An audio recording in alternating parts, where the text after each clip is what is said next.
পশ্চিমবঙ্গে মুখ্যমন্ত্রী হিসেবে শপথ গ্রহণ করেছেন শুভেন্দু অধিকারী। শুভেন্দু অধিকারী, ঈশ্বরের নামে শপথ করিতেছি যে বিধি দ্বারা স্থাপিত ভারতের সংবিধানের প্রতি আমি অকৃত্রিম নিষ্ঠা ও আনুগত্য পোষণ করিব। কিন্তু তাকে একসময় ধরা হতো তৃণমূল কংগ্রেসে মমতা ব্যানার্জির উত্তরাধিকারী। পশ্চিমবঙ্গের ৩৪ বছরের বাম শাসনের পতন আর মমতার উত্থানের সবথেকে বড় কারণ হিসেবে যে নন্দীগ্রাম আন্দোলনকে ধরা হয়, সেটিরও অন্যতম সংগঠক ছিলেন এই শুভেন্দু অধিকারী। কিন্তু মমতার সবথেকে বিশ্বস্ত এই নেতা কিভাবে হয়ে উঠলেন পশ্চিমবঙ্গে মোদির হাতিয়ার, জানবো আজকের স্টার এক্সপ্লেইনসে। শুভেন্দু অধিকারীর বাবা শিশির অধিকারী ছিলেন একজন কংগ্রেস নেতা। রাজ্যটিতে তৃণমূল কংগ্রেসের যাত্রা শুরুর পর তিনি কংগ্রেস ছেড়ে মমতার দল ভারী করেন। বাবার পথ ধরে শুভেন্দুও নাম লেখান তৃণমূলের রাজনীতিতে। ২০০৬ সালে হন বিধানসভার সদস্য। তখন রাজ্যটিতে চলছে বামফ্রন্ট সরকার। তারা শুভেন্দুর নির্বাচনী এলাকা সংলগ্ন নন্দীগ্রামে রাসায়নিক শিল্প হাব গড়ার পরিকল্পনা করেন, যার জন্য দরকার ছিল প্রচুর জমি। সরকার জমি অধিগ্রহণ শুরু করলে নন্দীগ্রামের কৃষকরা আন্দোলন শুরু করেন, আর মমতা ব্যানার্জি ছিলেন সেই আন্দোলনের কাণ্ডারি। তৃণমূল স্তরে এই আন্দোলন সংগঠিত করেছিলেন শুভেন্দু অধিকারী। বিবিসি বলছে এই আন্দোলনে ১১ জন নিহত হন, যা পশ্চিমবঙ্গে ৩৪ বছরের বাম সরকারের ভিত নাড়িয়ে দেয়। আর তখন থেকেই শুভেন্দু হয়ে ওঠেন মমতা ব্যানার্জির দলের অন্যতম রূপকার। তৃণমূল কংগ্রেসে তার জায়গা শক্ত হয়ে ওঠে। ২০০৯ সালে লোকসভা নির্বাচনে সেই সময়ের সিপিআইএম এর হেভিওয়েট নেতা লক্ষণ শেঠকে হারিয়ে সংসদ সদস্য হন শুভেন্দু অধিকারী। ফলে তৃণমূল কংগ্রেস দলে সাংগঠনিক গুরুত্ব বেড়েই চলেছিল শুভেন্দু অধিকারীর। তাকে রাজ্যটির পশ্চিমাঞ্চলীয় জঙ্গলমহল এলাকার দায়িত্ব দেওয়া হয়, যে এলাকায় তখন মাওবাদীদের প্রবল প্রতিপত্তি। সেখানেও তিনি মমতার কাজ করতে থাকেন। ২০১৬ সালে নারদা নামের সংবাদ পোর্টালের একটি স্টিং অপারেশনকে কেন্দ্র করে বিতর্কে জড়ান শুভেন্দু।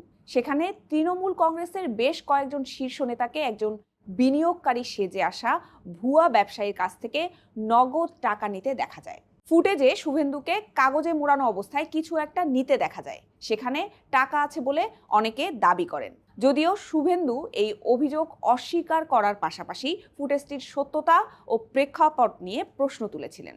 ১০ বছর আগেও মমতার সবথেকে গুরুত্বপূর্ণ নেতাদের একজন ছিলেন শুভেন্দু। তাকে তৃণমূল কংগ্রেসের যুব সংগঠনের নেতা করেন মমতা ব্যানার্জি। কিন্তু এরপর থেকে শুরু মমতা শুভেন্দুর সম্পর্কের ফাটল। সেটা কিভাবে হলো?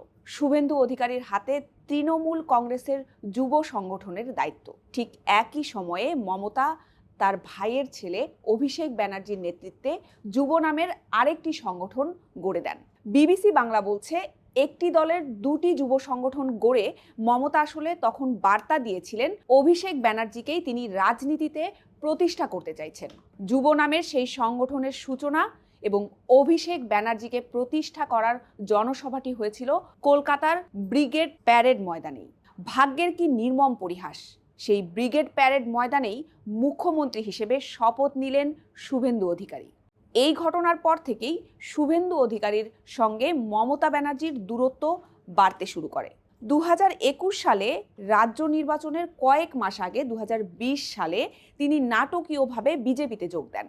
তারপর থেকে ক্রমাগত তৃণমূলের বিরুদ্ধে প্রকাশ্যে সরব হয়ে ওঠেন। অভিষেক ব্যানার্জির বিরুদ্ধেও কথা বলতে শুরু করেন তিনি। সেই স্টিং অপারেশনের প্রসঙ্গে আবার ফেরা যাক।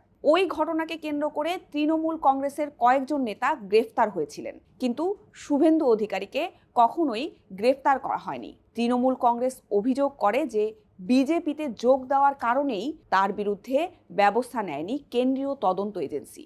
২০২১ সালের বিধানসভা নির্বাচনে নন্দীগ্রাম কেন্দ্র থেকে মমতা ব্যানার্জির বিরুদ্ধে বিজেপি প্রার্থী হিসেবে দাঁড়ান শুভেন্দু অধিকারী।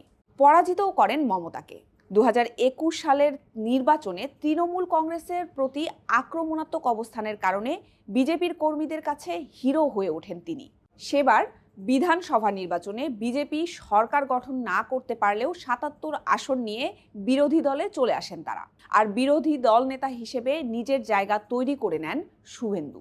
পরবর্তী ৫ বছরে বিধানসভা এবং রাজপথ দুই জায়গাতেই আক্রমণাত্মক ভূমিকায় দেখা যেতে থাকে শুভেন্দু অধিকারীকে। তৃণমূল সরকারের বিরুদ্ধে দুর্নীতি, আইন শৃঙ্খলা, শিক্ষক নিয়োগ কেলেঙ্কারি থেকে শুরু করে প্রশাসনিক ইস্যু বিভিন্ন বিষয় নিয়ে ধারাবাহিকভাবে বিরোধীদের আন্দোলনের নেতৃত্ব দিয়েছেন তিনি। তৃণমূল কংগ্রেস মমতা ব্যানার্জি ও অভিষেক ব্যানার্জির বিরুদ্ধে যেমন অতি আক্রমণাত্মক থেকেছেন, তেমনি বারে বারে বাংলাদেশি অনুপ্রবেশকারী ইস্যুতেও টেনে নিজের জনপ্রিয়তা বাড়িয়েছিলেন তিনি।